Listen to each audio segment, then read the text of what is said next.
representing the needs of the people and not the party. Sooner than you think.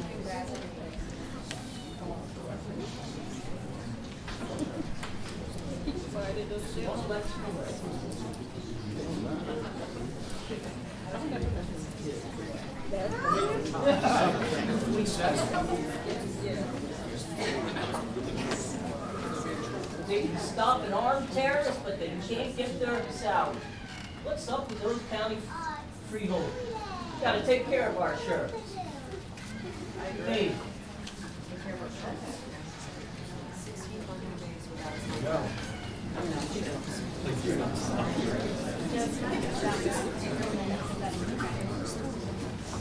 I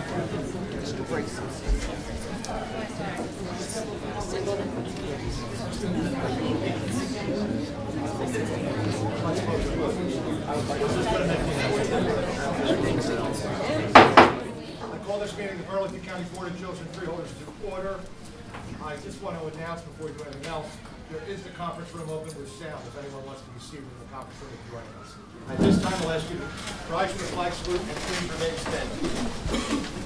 I pledge allegiance to the flag of the United States of America and to the republic for which it stands, one nation, under God, indivisible, with liberty and justice for all. Father, we ask you to guide and grant us wisdom and understanding. Make us ever mindful of our responsibilities to serve those who have entrusted us with their confidence to govern and serve this country. We ask this in your name. Amen. Amen. In compliance with the Open Public Meetings Act, this is to announce that adequate notice of this meeting has been provided. Also, pursuant to the 2013 Rules and Resolutions on the Board of Chosen Freeholders, time shall be set aside on the agenda for the receipt of public comments. Public comments will be received with respect to agenda items prior to board consideration of resolutions to be adopted. An additional opportunity for public comment will occur later in the meeting. Public comments shall be limited to 5 minutes per speaker. Unused time may not be transferred to another speaker. Persons may speak once per public comment period. I direct the Deputy Clerk to enter into the minutes of this meeting this public announcement and the grants written notice of this meeting. Freeholder Arter. Present. Freeholder Belgard. Here. Freeholder Howard. Here. Freeholder Schwartz. Here. And Freeholder Director Don. Present. At this time, we'll entertain a motion for the approval of the minutes of the special public meeting of April 17, 2013. So moved. Moved by Freeholder Belgard. Is there a second? Second. Second by Freeholder Schwartz. Any changes? Hearing none. All in favor, so indicate by saying aye. Aye. Opposed? Abstention? The minutes are adopted. At this time, I'd like to get a motion for the approval of the minutes of the conference meeting of April 10, 2013. So moved. Moved by Freeholder Belgard. Is there a second? Second. Second by Freeholder Schwartz. Any changes or additions? All in favor, so indicate by saying aye. Aye. Opposed? Abstentions? Meeting minutes are adopted. At this time, we... Yeah. Thank you. At this time, we typically open the meeting to the public for agenda items. Due to the crowd here, we want to suspend that rule for this part of the evening. The other rules are in effect, however, that Mr. Drayton had spoken to earlier. So if one wants to come to speak, please come forward, state your name and address for the record, and speak.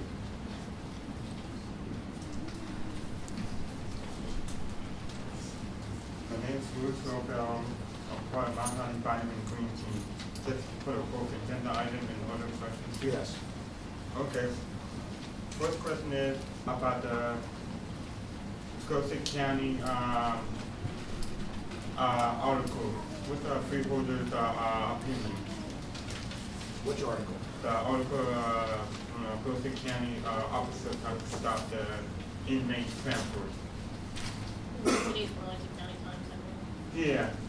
Oh, with the litigation? Yeah. You got any comments about that? I won't have any comment. That's litigation. That's a pending lawsuit that was filed against our county and a number of other counties last week. In light of the fact it was pending before the courts, my recommendation to the board would be not to make any comments to newspaper articles, but that is pending right now before the courts. Second question is, well, this weekend we have a little cleanup at the Mount Street Park quick item for the old train station by Madison Avenue. Anybody want to come, you know, and help out between 8:30 and noon. Want to bring gloves, any accessories, you want to have it. I'm a hot and quick. And my second question is, question resolution 3, the clarified one. Yeah, this authorizes the board to purchase one copy with accessories from Kaiser Media American Incorporated for an amount not to exceed $1,167. Could be cheaper, I know there's cheaper That copy. is state contract price, actually the state GSA price. And which, for number 2, which one is rejected, which one is awarded? Mr. Troy. Resolution number 2, rejected and approved. Yes, sir, I can speak to that, Mr. Director. Basically, there's 3 items on the agenda, 2 are recommended for rejection, and the third is for acceptance. The first one for rejection was replacing the flares at the solid waste facility. All the bids came in, what we consider to be over budget, we think we can get a better price, we're going to go back out on the street again. Number 2 was the installation of doors again at the solid waste facility. There was a provision in the RFP for the requirement to produce mandatory certificates and licenses that had to do with being an authorized installer. For some reason, the respondents did not produce that documentation, so our purchasing agent had no choice but to reject. We're going to go back out on the street again and make sure that all the vendors understand these items are necessary for the bid. For number 15, the clarified one.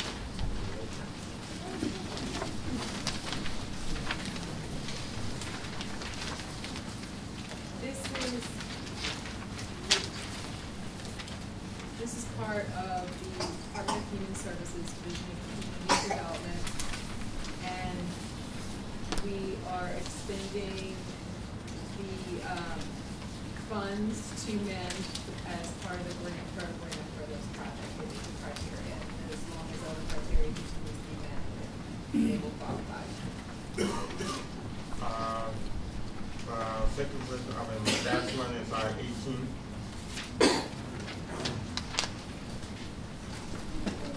This is also for this is also grant funds, and it's for our youth, a youth program for case management of at-risk youth. I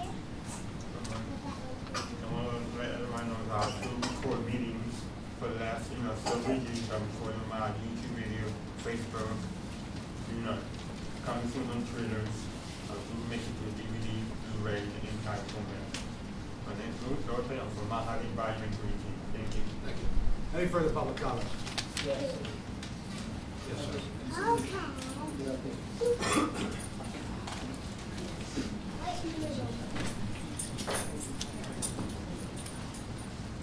Just remember you have the power to vote.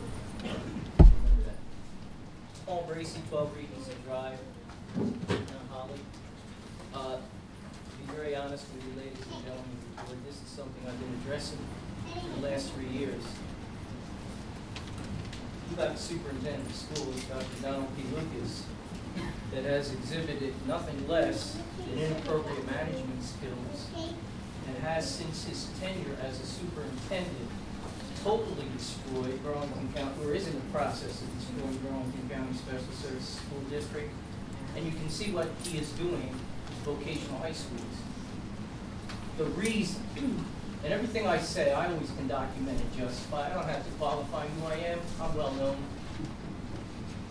And I have a deep commitment to this, to Burlington County Special Services District, which is clearly understood.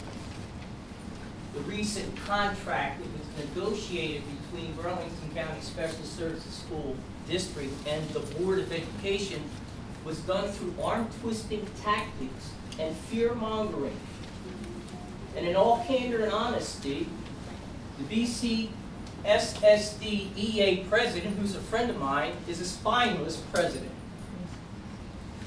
What you have seen and what you have heard are representatives that want a fair contract.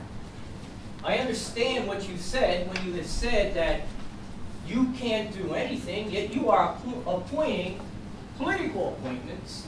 Clearly, I've cited my qualifications and have asked this board to appoint me with qualifications and amazing experience, but that went upon deaf ears because it is a political payback that this board utilizes, and it happens on both sides of the line, but it is affecting the quality of education of Burlington County Special Services, Burlington County Vocational High Schools, OSSI, and BCIT, or these folks wouldn't be here.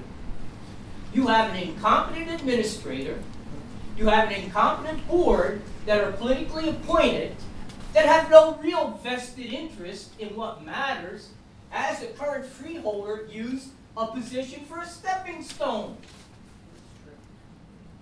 You have a board member sitting here tonight that resigned a position on the BCIT Board of Education to run for freeholder, and you don't think politics are factors?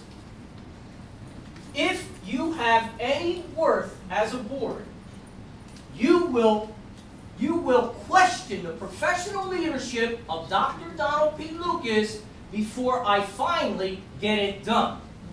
I have aggressively been working on this for 3 years. As you know, I have kept you abreast from Jump Street. You had a former freeholder that worked with me, and another one, Chris Brown, who after the first meeting realized this was not politically in my advantage, or for my advantage, and he respectfully dropped out. So the question is now simple. You represent the people of Burlington County. Not Glenn Paulson, not Bill Layton, and not the Burlington County Republican Party. As the Democrat colleagues represent the people of Burlington County, not the county leader. And I assure you this matter will be heard, because what is clear now is you cannot appoint wise and thoughtful leaders to serve on educational boards. You are appointing political friends for advantage at the expense of quality education, staff, students, and programs. I have told this board conclusively, and I can prove everything, that Dr. Lucas is in violation of Public Law 94-142 for the last 14 years, and this board has done nothing.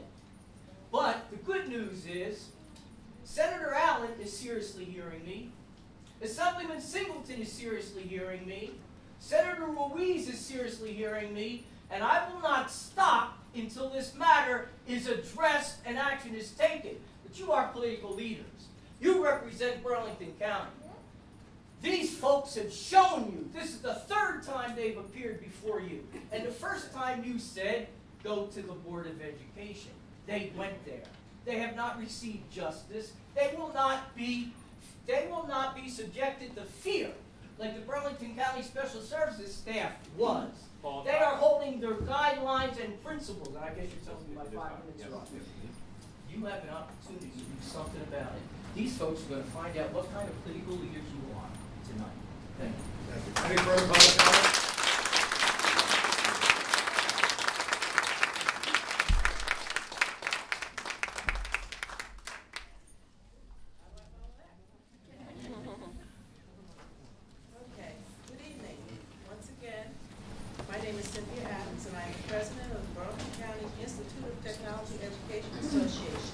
Representing our members. Again, here to present to you our frustration. Our members have attended your meeting tonight in an effort to bring about a fair resolution to our contract negotiations. As you see by the amount assigned, we have been 676 days now since our contract expired, and we continue to serve the students in our schools with enthusiasm and energy. We know the media is full of stories about our students and our successes. We are proud and honored to have this recognition, and I, as stated last month, we believe you are too. This is your county school. This county school trains the tradesmen and women who will serve our county well. This county school has prepared students to become productive citizens. However, on Wednesday, May 1st, our negotiations team met with our Board of Education to once again work towards a fair settlement. The state-appointed fact finder was there also. His services are not free. However, his efforts were tireless in an effort to settle the negotiations without proceeding to the next stage of writing briefs and issuing long and expensive reports. The Board of Education, the board's attorney, the state fact finder, and the association's team all put our wants on hold to resolve a negotiation stalemate that fits both sides' needs. We came to an agreement. This agreement was not what either side had hoped for, but it was something that both sides agreed to present to our members with the message that it is time to settle and move forward. Both sides had compromised. Both sides knew the county average for teachers and the county average for county employees. We knew that the county college settled several weeks ago and that many school districts in Burlington County have been settling throughout the year. We know the facts and we know that we are somewhere in between. The fact finder mediated and believed that he had brought the parties to a sensible resolution. A tentative agreement was reached after many hours and much angst. While there was not jubilation, there was relief in this tentative agreement. Then a phone call was made to the Board of Freeholders and the settlement was shut down. Mr. Donnelly, at the March meeting, you stated that you do not sit at the negotiations table, which is absolutely true and politically correct. However, you did not support the settlement that was negotiated at the table. In the end, you were at the table. It is the Board of Freeholders who make the financial decisions and who can turn this debacle around. Morale is low and the frustration level is extremely high. We believe a fair contract has been negotiated between the board and the association. The fact finder did mediate this settlement after having heard the facts. One of the facts is that it only takes $57,908 is the difference in what it will cost to move us on the guide for the first year. $57,908, that is the fact. Fact finding is expensive.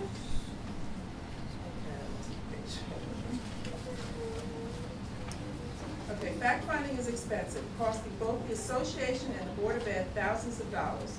Does the Board of Freeholders prefer to pay the attorney and the fact finder to continue this process? Excuse me.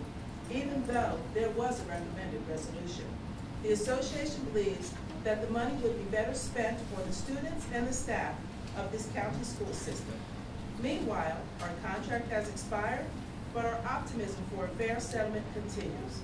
We're hoping that this board will back the recommendation from the fact-finding session and let our members know that the process has worked and it is time to move forward. Our staff has earned a fair and equitable contract. Thank you.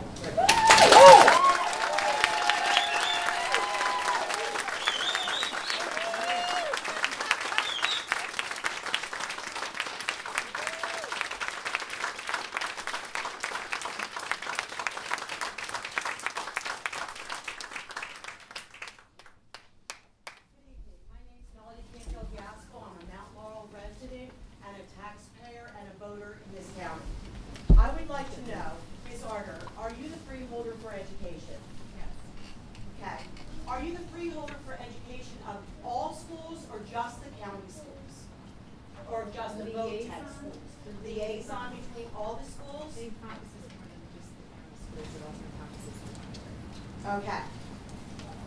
On that note, can you explain to me why I pay, as a taxpayer, county and school taxes of more than 80% of my tax bill, and I cannot get a contract with BCIT? Can you explain that to me? 80% of my tax bill goes to paying county and school taxes. Is there anyone on this board or acting as an agent for this board who has had a hand in the stalemate of the negotiations of this contract? All we are asking for is something that's fair and equitable. The county average is 2.32. We were asking for less than that. Shame on you. Shame on you. We are not equivalent to BCC. We are not equivalent to the trash men. We are educators. We have students that we care for, 60 hours a week sometimes. Thank you.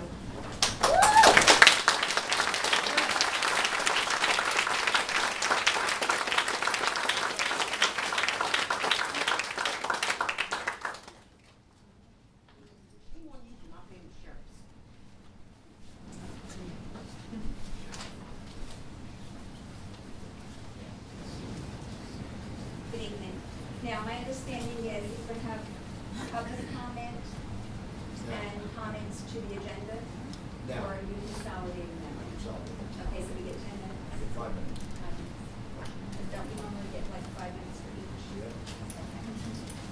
Then I need to start out with, the last meeting on April 24th, Freeholder Director, I asked you the number of members on the budget committee and your names.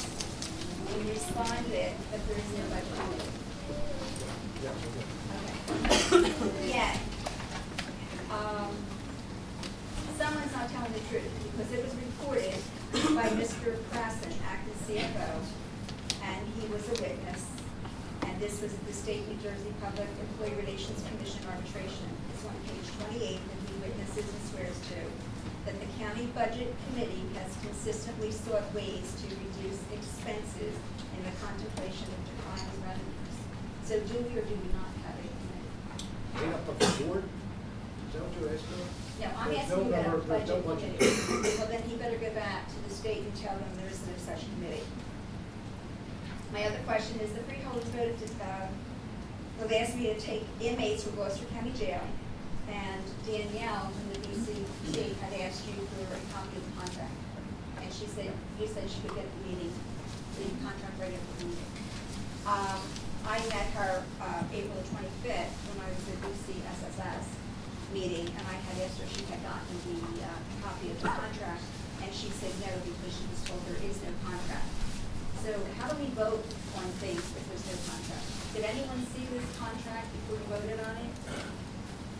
And it said it was vetted quite well, according to you. So, also the jail agreement. What does that do to the expense of our insurance liability? Have we factored that in to date with the insurance commission? I know that. I said that there's an insurance commission, but still your liability, it increases that rate. Okay, I understand that. Also, safety and security. Does the county have proper security measures in place, i.e. enough personnel, monitoring cameras, so that there's not anyone hacking each other or the episode that was had last week, and that there's no blind spots within the facility? The lawsuit against Gloucester County, I know you're not going to speak to this, but my concern is Burlington County is one of the defendants in this suit, and I can't understand why there's going to be a hearing in Burlington County. So I don't know if either of you can speak to that or you refuse to speak to it. Pending, Right? it's pending. But I just think that it's a conflict, and I think you would agree. Also, number 16 on the agenda is Acacia Lumberton Partners LLC. How are they affiliated with Acacia Lumberton Manor Apartments Inc.? And why are you transferring the funds from one of these agencies to the other agency? What's the reason for We're that? two separate entities that happen to have similar words, but they are actually. They have no affiliation at all. Ms. Paez, I can speak to that more directly, but my recollection of the presentation is that they have no affiliation whatsoever. Ongoing affiliation, and it is the transfer of the funds and the, from one entity to another. Am I correct? Correct. The new entity has had involvement as a property manager, but is speaking, is now a separate, unrelated entity that will take over ownership of the project moving forward. That's why I was asking them, because they were involved with them before. Number 10, election graphics. What is the amendment to the original agreement changing? What's it adding or what's it deleting? Actually, I can handle that one. Yeah. If you don't mind. The election graphics contract is, the amendment to the contract is to comply with the Federal Move Act.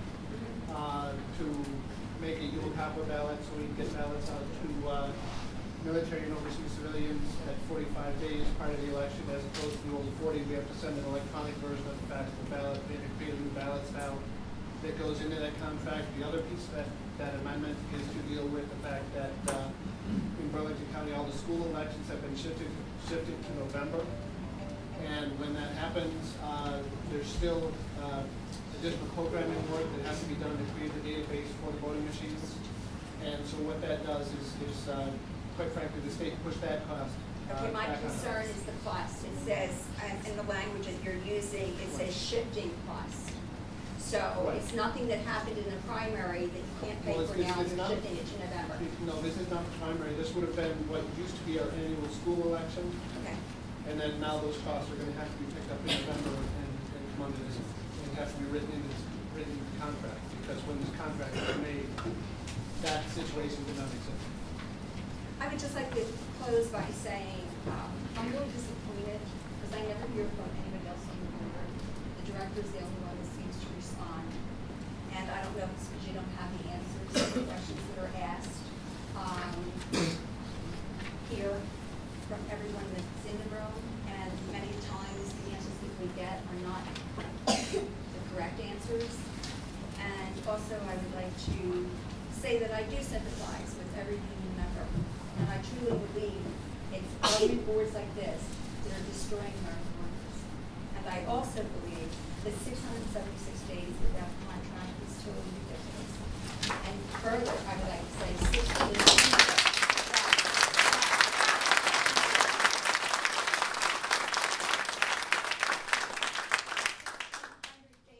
sheriff's officers to be without a contract.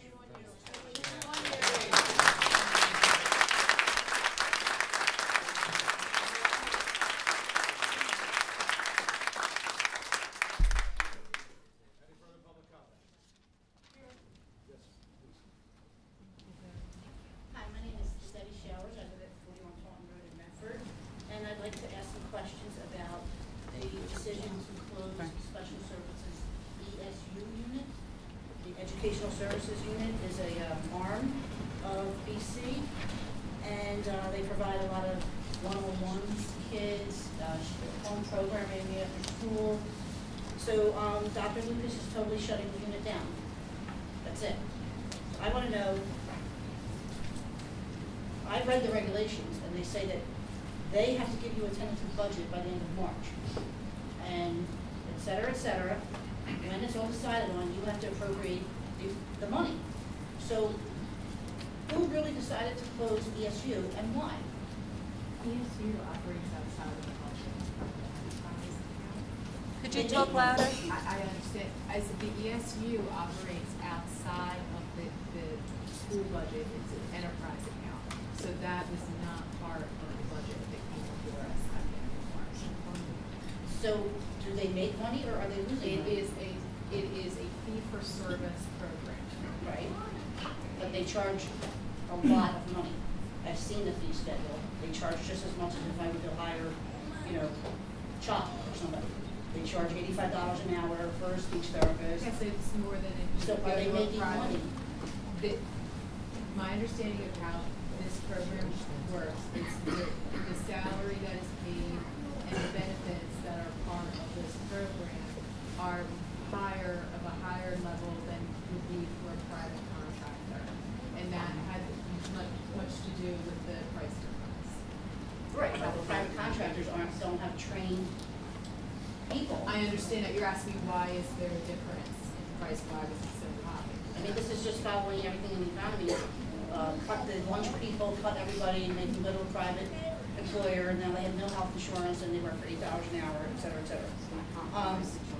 The people at ESU, I have to say, are like a well-oiled machine. They are trained to work with these kids, and I just think it's a horrendous decision, and I'd like to explore more as to if they are operating outside the budget. Why was it decided to just close it down? Just because they had one school pull out or something? I don't understand how it got from one, like if you have a business and one department isn't doing well, you make some tweaks. You don't shut the whole business down. So I wanna know what happened here. My understanding is that when that program started in 1999, there were roughly 36 jurisdictions that participated in the program. Now there are 16. So 20 school districts have left that program since 1999. Well, they keep over 100 therapists employed. I understand. I mean, it might be jurisdictions, but there's a lot of schools in those jurisdictions. No, but there are only 16 school districts left. We had some 36, 37 when that program started. Okay. These schools, see, what happens is there's no taxpayer money involved in that program from county taxpayer money. The individual school districts decide with whom they want to contract and how they want to provide the service. They have an obligation, just as anyone would know, to develop an IEP for the student. They have an obligation to meet the needs of that IEP. That is developed at the local level. How they choose to implement that is a local school district decision. It's not the county board of social services, special services school decision, or is it our decision? It's up to the local school districts to do that. And over time, they have found less expensive ways to do it, and they've left our system. But a lot have stayed in because of the Well, quality. 16 have stayed Well, in the autism side. right. Well, I guess what I'm asking is, even if they don't make money, they should be subsidized in some way. You're talking about services for children who cannot function without these services. So if the county doesn't have a heart for that, what, you know, I just don't understand where you guys went with this decision. We didn't make this decision. But you're approving it. We're not approving it. This isn't our decision. Well then, if you were presented with a tentative budget.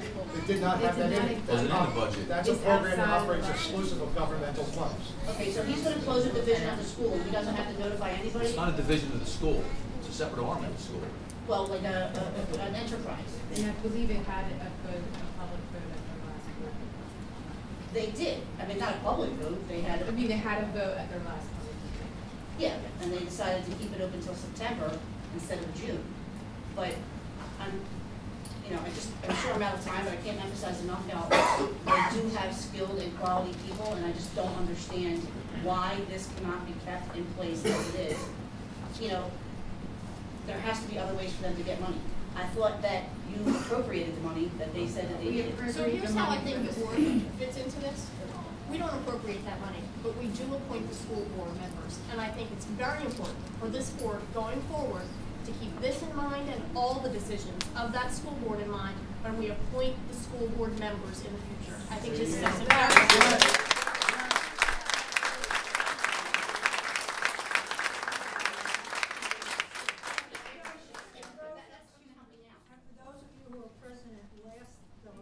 Meeting, I went on the public record as opposing this decision. I'm a board member of New Lisbon Developmental Center. I've been involved with people with special needs for over 20 years. I think it was a bad decision. When I was asked after the meeting by somebody how, in view of the fact there's only 16 attending districts left, how that could have been corrected, my answer was that there should have been more outreach done to bring more of the school districts into the fold. Yes.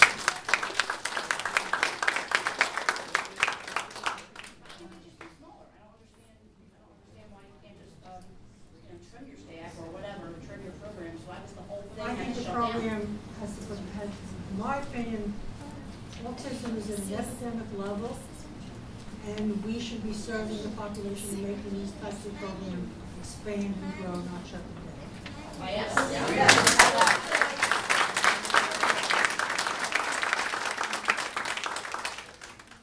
There has to be a way. I just don't think that Dr. Lucas is permitted to just say, oh, this enterprise isn't making money and we're going to shut it down. Bye, see you. Yeah, and I look through these budget documents and I see appropriations, which I think, I don't know how to read them, appropriations to the county, appropriations back to the county. I don't understand. Do you take money from Burlington County Services? Public debt service. For the bonds and for their improvements and stuff like that? Well, has that been going on a long time? I don't understand. Since that building was constructed. So they have to pay for their own infrastructure. And then do you give them, like, why do you give them 3.8 or $4 million or $5 million? What is that line on the budget for?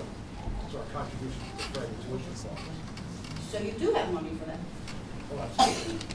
And, yeah, absolutely, Well, why don't we have enough people to do that? because that unit is not part of the school district. Is it like a corporation that's actually Yes, registered? yes. Yeah, absolutely. Is that allowed? Sure it is. There's many out there. I'm not an attorney.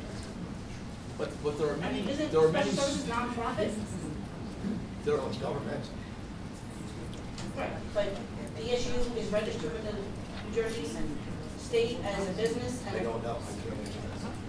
Well, if you guys have money for them, there's some mismanagement going on that this can't be. It's appropriated to the school district, not the enterprise.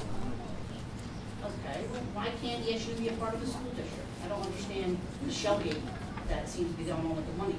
I know that my daughter does not attend the school, but she gets home programming from them.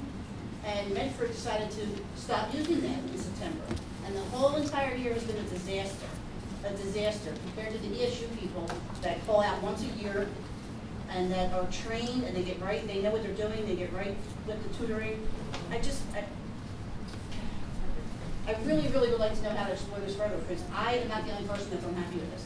I'm just the person that, we don't have soccer things to go to, we can't go to everything that Medford offers, so I have time to sit here and look up every regulation and find out who's doing what. So, do you guys think you can appoint somebody to help me, or is it just, thank you, we heard you, that's it? I can have someone on the staff talk to you about the statute. I'm sorry? I can have someone on the staff talk to you about the statute, Well- how the separation occurs. Like, why were they even allowed to be a separate? And they're a money-making unit, or they were. Not for us though, for themselves maybe. Okay, well then something's wrong, maybe. That money should be there, even if it's going to the main district or whatever, it should be there. It functions separately. It functions separately, and it's a fee for service, so the fee is created to the school districts, and then as costs increase, they haven't raised the fees. I mean, what did your school district tell you? I'm It's assuming you spoke to them portion when they chose to do away with the ESU. I begged them not to. And after, like, maybe in March, the director said, that's it, I give up, I'm going back to ESU. Let's go back. Yeah. And they're at my house, and yeah, like, the private contractors, they pull out 9 times out of the first 20 visits. They're not trained enough. That's right. They don't care. You know, they might be trained somewhat in education, but they don't have that special ed component. And, you know, we need that help. Well, I wouldn't say that they're not trained in education. When I was in the school board at Eastern Township, our school district probably paid about $700,000 to send kids out to Pennsylvania for certain issues. We provided the busing, we provided all the transportation, we provided everything for them. What we decided to do as a district is we decided to hire qualified people, special ed, and we house our own autism. Right. Okay? So we brought our own people in. We had one-on-ones with those kids. We made a decision for the people that lived in the town and the kids to be able to do things the best way that we knew how. Evesham is somewhat bigger than Medford. Okay, so what we did is we decided to do away with sending those kids out.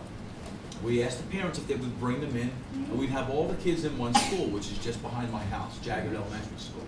Okay? I tried to get her in there. By doing that, okay, we saved about $500,000.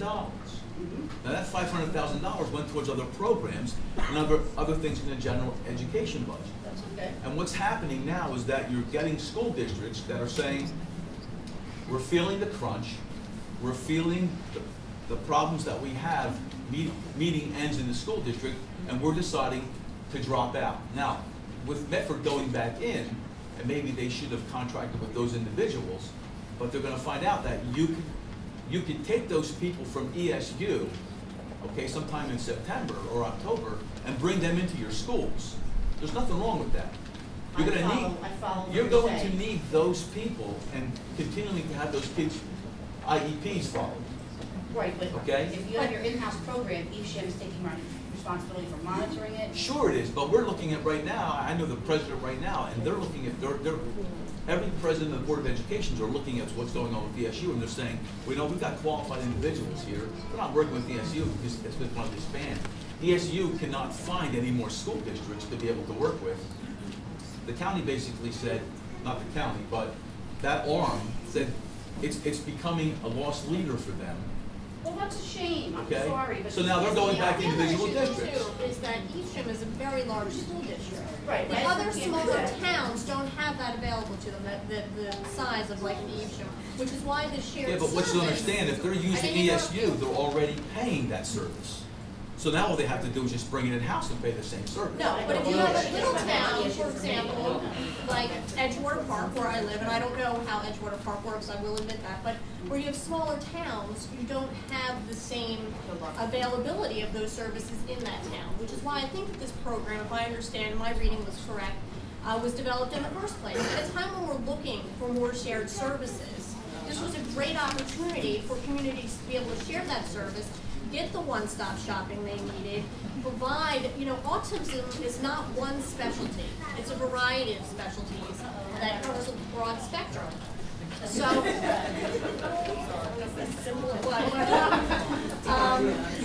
where you have that shared service and you can have some of the smaller communities feed into it. I think that was the beauty of this program. And I can't speak to who's leaving the program and that sort of thing, but I do think that Evesham is a unique situation because it is so large. And Mount Laurel too.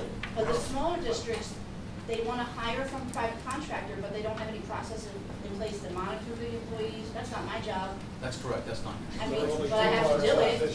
I have to do it. But what you have to understand is that let's say Town A is using that service, okay? And they're spending $25,000 a year for probably way too low, okay? They could take that person from ESU, bring it into their own school system, and spend $20,000. They're getting the same quality person and hire a person. They're the ones that are watching their own health care and all their other costs. But they just send all their regular aides, not special ed aides. They just outsourced all those people 2 years ago. Well, look, as an aide, I'm not for that because I'm an aide. I know. All right, and I take care of these multiple disability handicapped kids every day. Okay, so I do have some experience from where I'm coming, and I've done it now for 9 years. I have an education degree, so so I see both sides of the point. But you have to take a look at it from a district standpoint of view. Is I really feel, if it was my district, that I could do it better. Okay, I could do it better. Okay, at a decreased cost, and I can have a better program, and I can make sure that the kids in my building are getting the maximum that they need because I'm the one that's controlling, not somebody else. Right. I think my director, Dr. Ferraro, has realized that this did not go well as a transition year. That's why she said, I give up, I'll go back to ESU. It's a quick fix to fully find something else what's going on. I thought special services was supposed to be a stopgap between the school can't replicate the environment that she needs. They really can't. I mean, I'm not asking them to. And between that and sending her to a very expensive private special ed school, I thought special services was supposed to be a stopgap in between those two. That's not really what it is. It was actually to help towns avoid having to send children to a special facility. That's what that facility was created for. That's what I was trying to say. Well, not a stopgap. Well, A permanent facility. Yes, I meant a stop one. I just don't understand, given what we're talking about, I want to know the exact deficit that they have, that they can't stay open, and I want to know why we can't figure out, unprivatize them or something, appropriate them more money. I mean, they have 150 therapists that go all over Burlington County, nothing these kids, not just the ones that are in school every day. It's really an important issue. I mean, I can't tell you. Would you be okay if we talked after and I would like to sit down and talk with you some more? Yeah, Fine, and listen to your situation and have you come in, talk with me, and have other resources as well, find out what your questions are, go into great detail, and everything to help that would be you. fine, but because you have spent a lot of time on this issue, and you have very valid concerns. I would like to take the time to sit down and talk with you and look at the issue in more depth. that would be fine. I would like the board as a whole to know how disappointed people are with this. This is what I call a human services thing. This is not widgets. We're And we need, if they need an extra $200,000, I mean, I'm gonna remove the earth to get it for them if I have to. You know what I mean? It's the kids. And the instruction they get is paramount. I also want to add that, again, I had said this in the last meeting, Superintendent Lucas was quoted in Daniel's article saying that this was a cheaper alternative.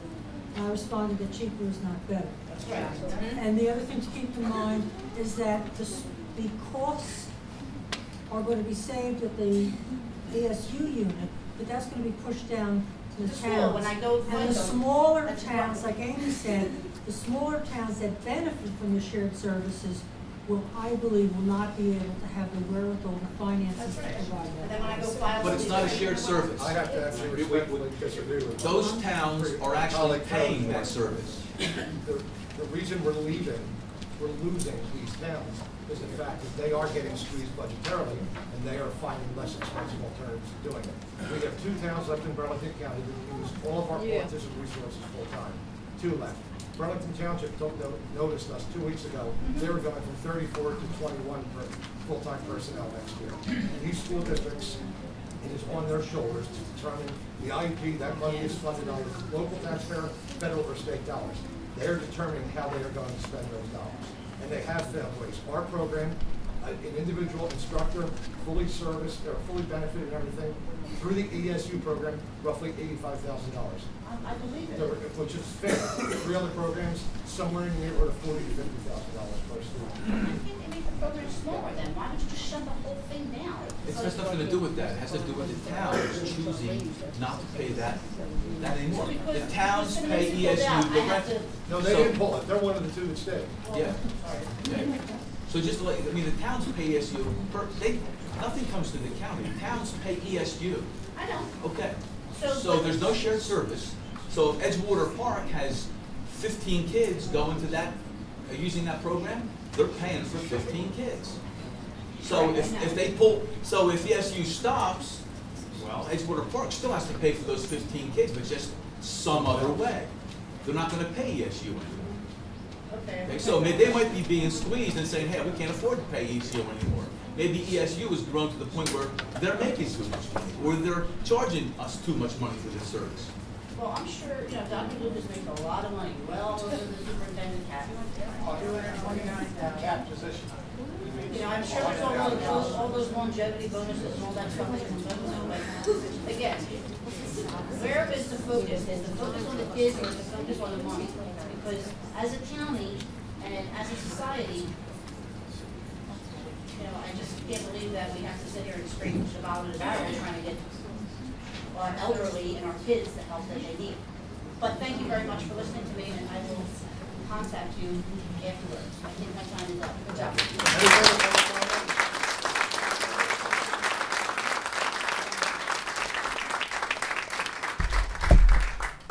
Public comment? Hearing none, I close this portion of the meeting to the public. And move on to resolutions. I move for unanimous consent of resolution items number 1 through 11. So, second. Moved by Freeholder Donnelly, seconded by Freeholder Howard. Freeholder. Yes, I would like to make a motion to remove items 1 and 4 for further discussion. And I second that. Moved by Freeholder Beauregard, seconded by Freeholder Schwartz to remove items numbers 1 and 4. All in favor, so indicate by saying aye. Aye. Opposed? Abstentions? They're removed. Okay, thank you. Mr. Troy, are you over there somewhere? Okay, I only have a couple of questions on this evening's bill list. First of all, I spoke to Mr. Nelson, Solicitor Nelson, before the meeting, and I did have a question with regard to the Cape Hart's Statute legal bill, legal bills that were on there, but he was good enough to give me some of the background documentation, but I did not get a chance to look through it. I think that those have been removed from the bill list.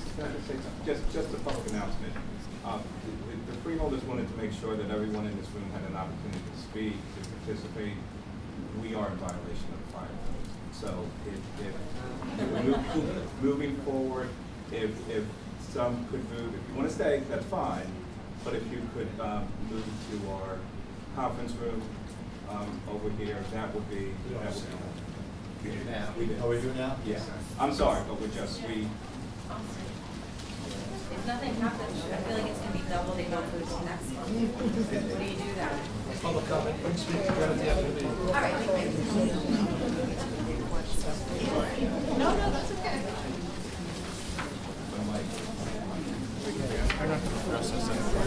This is better than Saturday Night Live. excuse me.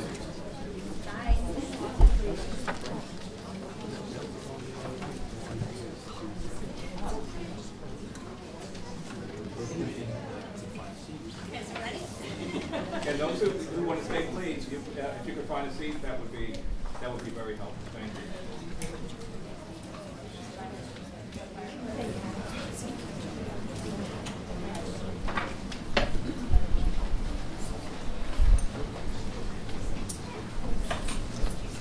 The seats over here in the back for those who are still standing.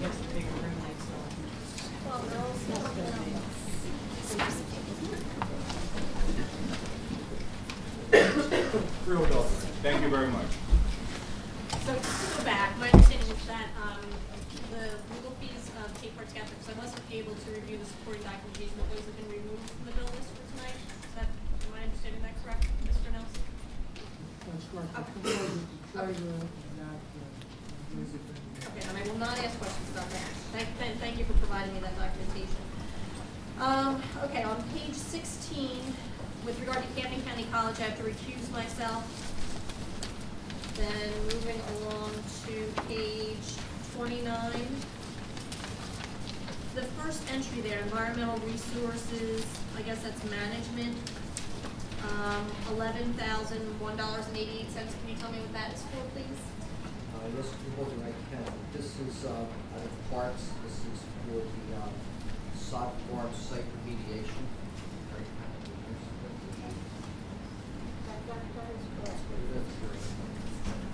Farm site remediation, okay. I was saying that's his notes. My only other question was on page 73, RRT Design and Construction. $20,684 engineering services. What was that for? This is over in solid waste. This was the replacement of the dual stream recycling engineering. Yeah, it's the engineer that's working on the single stream recycling project. Okay, great. That's all I have. I have some questions. On page 12, the second item down, for a little bit over $500,000 for Burlington County Board of Social Services. What does that represent? Freeholder, this is the monthly payment that we make to the Board of Social Services as part of the budget. Is that salaries? It's everything. We pay monthly to, the budget's a little over $7 million, and we pay it this way. Okay, I'd like a breakdown, maybe not tonight, as to what that entails, what everything means. On page 47, there's an item for $21,884 to Lamy and Giorgio. I'm not sure what that company is and what they do. It's a security enhancements at this building. Remember we had discussed this back in January. This is Well, could you refresh my memory again? yeah, it's the design contract. So this is the contract that we've let for the company that's going to be looking at the possible security. Single point of entry. Okay, so they're the consultants on that job? Yes. Okay.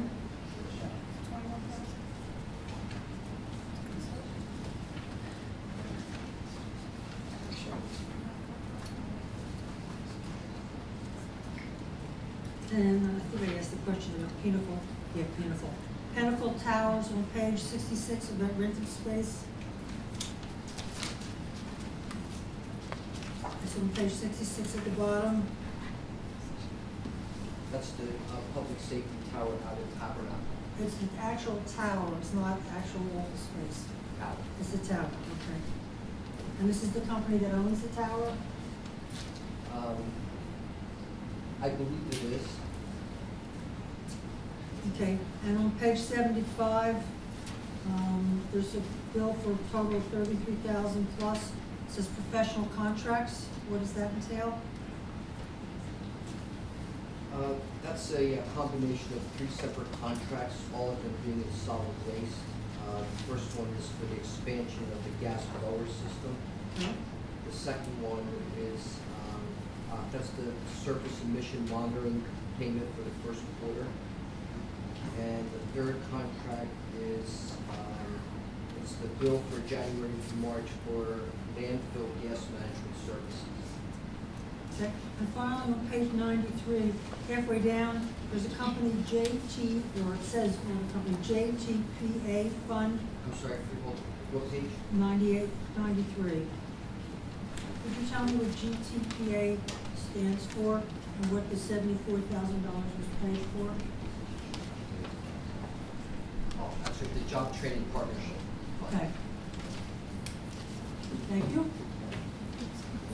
Okay, I don't have any more questions on number 1. Do we move to number 4? Okay. On number 4, I just had a question. This is maybe for Daniel. So I had the opportunity to attend the Personnel Committee meeting last Wednesday, even though not on the Personnel Committee. And it appears that there are items on the create and abolish list from that, or let me backtrack. It appears that there were items on the Personnel Committee agenda and at that meeting on May 1st that do not actually appear on the create and abolish list, such as the appointment of the Executive Director on Aging. Is there a reason that that's not the entire The create and abolish agenda just covers the positions that the Personnel Committee authorizes changes to. So the Executive Director was an existing position, and we should vote. Okay, so once the Personnel Committee votes on that, then it doesn't come before the whole Freeholder Board, is that right? No, that's correct, because it's in the minutes, and then the minutes are approved. The minutes are approved by, The Personnel Committee. so my understanding that the Personnel Committee can appoint, promote, demote, and the freeholders have no vote on that? Is that what you're saying? The freeholders constitute the Personnel Committee. Some of them, not all. It's in the rules of the board, folks, that you folks adopted on January 1st. Right. Establishment, workings of folks adopted on the, Good to know. you have a copy, you have a copy. Oh, I have a copy. That will may need to be changed. Okay, that's all I have, thank you. Thank you. Okay. All in favor for resolutions number 1 through 11, so indicate by saying aye. Aye. Opposed? Abstentions? Resolutions are adopted. Freeholder order. At this time, I'd like to move for the unanimous consent of resolutions 12 through 18. Moved by Freeholder order. Is there a second? Second by Freeholder Howard. Any discussion? Hearing none, all in favor, so indicate by saying aye. Aye. Opposed? Abstention? Resolution is adopted. Freeholder Howard. This time I'd like to move resolutions 19 and 20 to unanimous consent. Thank you. Moved by Freeholder Howard. Is there a second? Second. Second by Freeholder Harder. Any discussion? Hearing none, all in favor, so indicate by saying aye. Aye. Opposed? Abstentions? Resolutions are adopted. Questions from the press? Thank you. Public comments, anyone wishing to speak that has not spoken, please come forward, state your name and address for the record. Seeing no public comment, I'll close the meeting for a moment. You've already spoken to us. Comments by the freeholders. Freeholder Schwartz. Yes, I received a letter which I forwarded to my fellow freeholders from Michelle D'Agostino. This is a letter which says plea for a fair contract. I just want to go on record as saying I was very upset and concerned by the situation that she finds herself in. And I would hope that we could all get together to resolve this situation so that Michelle and the other people like her do not lose their houses, do not have to go to food banks for food, are able to feed and clothe their family members. That's it. That's it. Thank you very much. Freeholder Albright. Okay, thank you.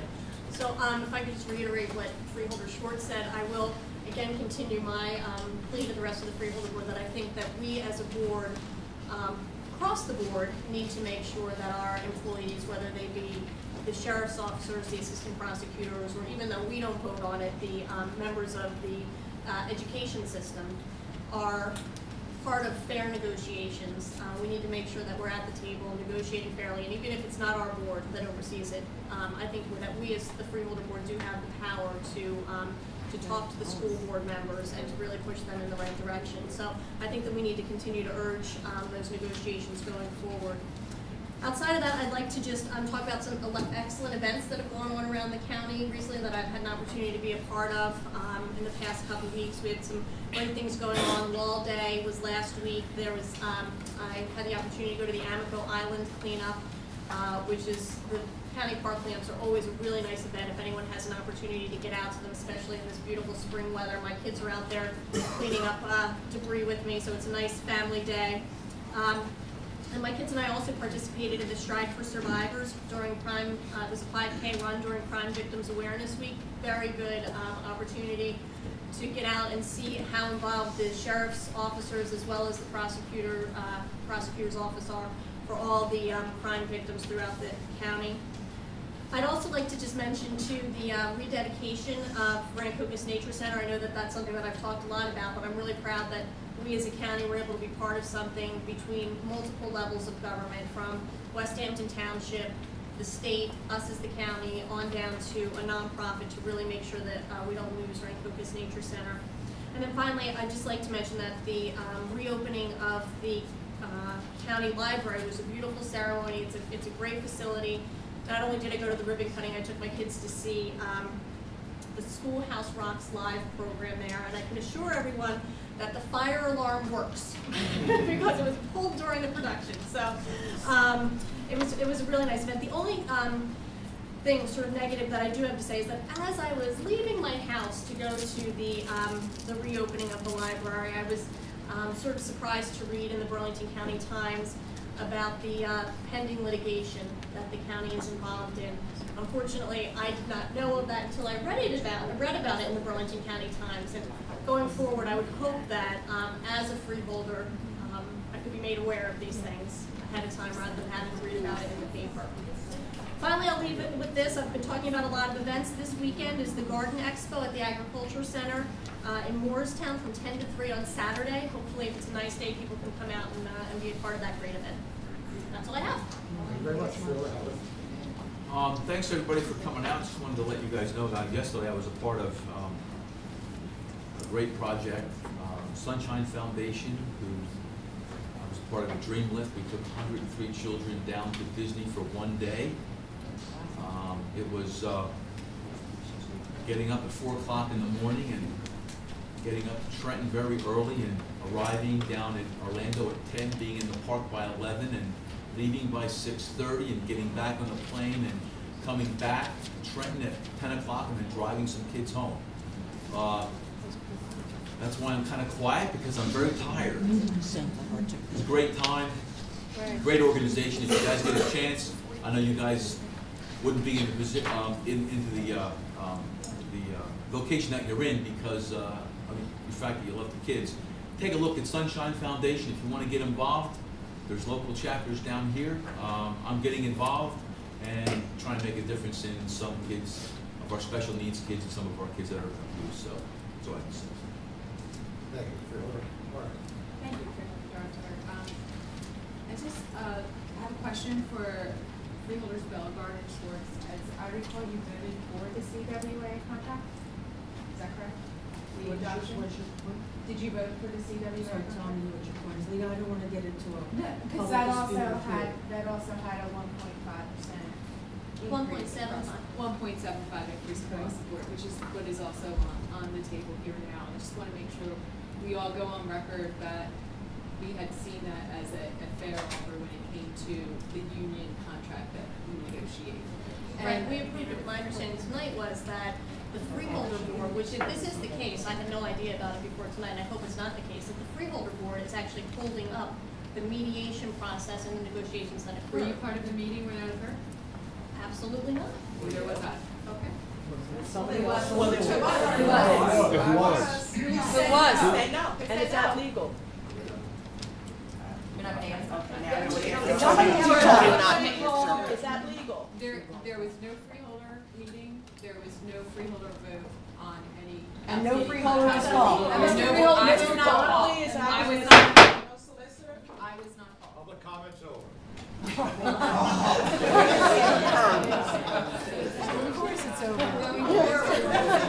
Make sure his term is over. We didn't bring it up.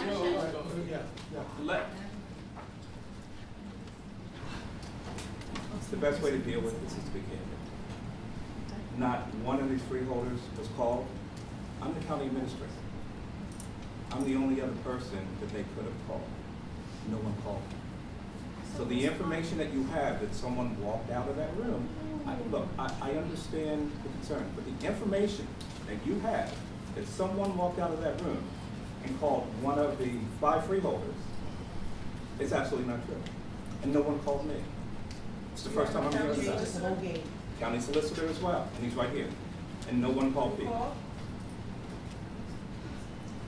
I'm just saying, look, no one's going to the legitimacy of your concerns. We understand that. But it's a disservice to you to have someone tell you that Don Lucas walked out of the meeting, called one of the 5, which he denied, or called me, or called the solicitor. No one has called us.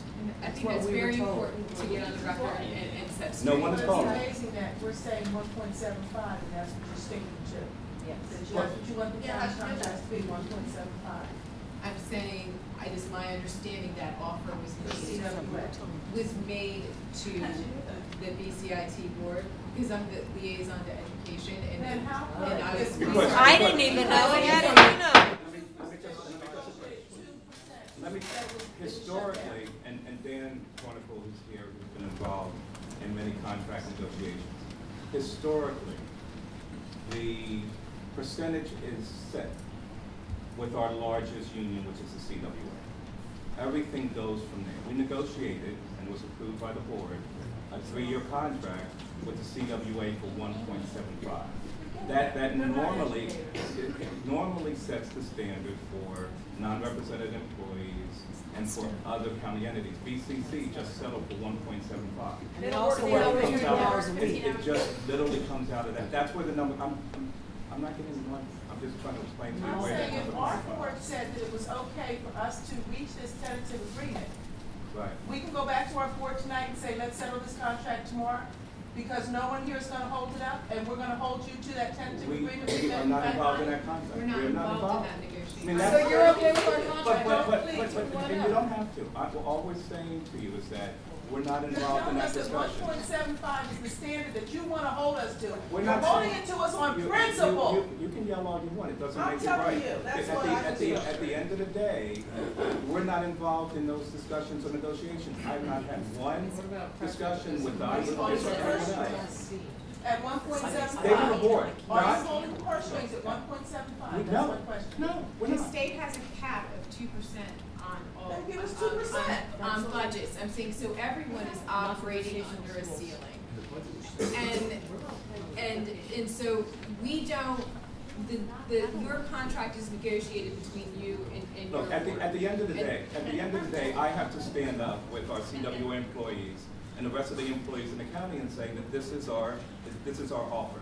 I am telling you, and I'm being very, very direct, the person who is ultimately responsible for where the contract negotiations are, it's Donald Lucas. That's what he's paid for. That's what he's paid for. That's what the board is paid for. So I am saying that as the county administrator. The freeholders can decide what they want. That he is, just like I'm ultimately responsible to making recommendations to this board, he is responsible for making recommendations and to let, honestly, for this to be directed towards the freeholders and not towards the person who is responsible. That is Mr. Lucas. That is where your concerns should be I directed. was part of that negotiating team that sat in that room. The fact finder came back and said, we have a tentative agreement, they just have to make one phone call. Phone call was made and the answer was no. We have been told throughout this whole process that the freeholders hold the purse strings and they're holding us at 1.75, even though our district says they can afford to pay us. Well, maybe you can go back and say that the freeholders now said on the public record. Then we're going back and forth and playing this game. We did this every month. Is there a way you can find out who the phone call was made to? I can call Dr. Lucas right now. Do it.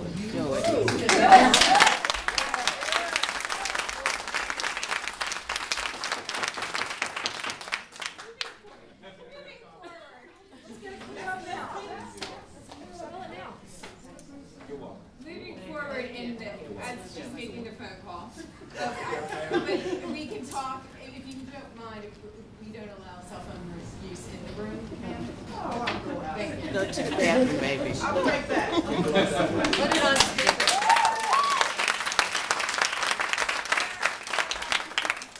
There are a couple other things going on. I also attended the library ribbon cutting ceremony, and I hope all residents of Burlington County make it a habit to utilize the resources of the Burlington County Library, and the programs they offer are quite extensive. Check out their website. It's really wonderful, the resources we have there. Also talking about resources available to residents, the Senior Expo is coming up at the end of the month on the 30th at 10 a.m. to 2 p.m. at the Masonic Home, and the Office on Aging is offering free lunches to the first 500 attendees.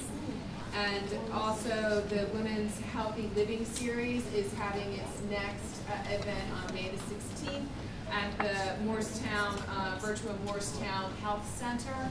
And there are tours available, and if you attend, there's a speaker as well, and if you attend, you're able to gain a free day pass to the health center.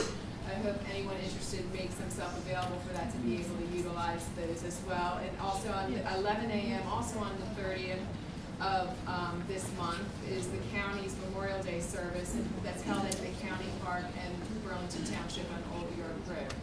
And in another vein, I was invited by 3 colonels of the Joint Base, Dix, McGuire, Lakehurst, to run in a relay over this past weekend. And I'm a little tired this week as well from doing that, 36 hours.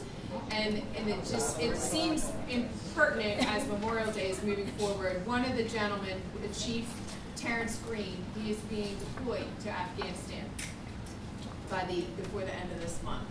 And as I was running, thinking about him and his deployment, he's leaving his family, he's leaving his home, he's going to Afghanistan for at least 1 year, and Memorial Day is coming up. I think it behooves us all as Americans to take time out from our days and express our gratitude in some way to someone who is currently serving or who is a veteran of the services, and just express our appreciation to the sacrifices they have made on our behalf. So thank you for coming out here and this evening, and thank you for helping in this endeavor and recognizing our military. I'd like to thank you all for coming. At this time, I'll entertain a motion to adjourn. Wait a minute, wait. Wait a minute. Phone call. Phone call. That phone call needs to be included. I'm opposed because I would like to hear. Thank you.